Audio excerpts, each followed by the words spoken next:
10वीचा निकाल लागून 4 महिने उलटले तरी अद्याप 11वीचे वर्ग पूर्ण क्षमतेनं सुरू नाहीयेत.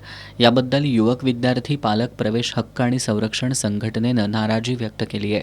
सरकार विद्यार्थ्यांच्या शैक्षणिक भवितव्यासोबत खेळ करत असल्याचा आरोप संघटनेच्या वतीनं करण्यात आलाय.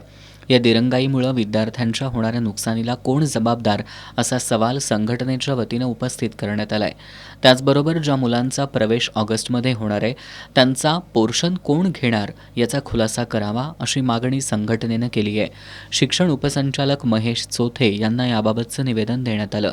यावेळी संघटनेचे अध्यक्ष अविनाश माने, उपाध्यक्ष गौरव पोवार, सचिव फिरोज सरगुर, प्रतापसिंह शेटे, राजू सुतार, साजिद गडवाले, पप्पू जाधव, शशिकांत कदम, प्रकाश आलासे, अनिल ओंकार, मोहसिन बागवान, शेखर वडणगेकर, प्रसाद पवार आदी उपस्थित होते.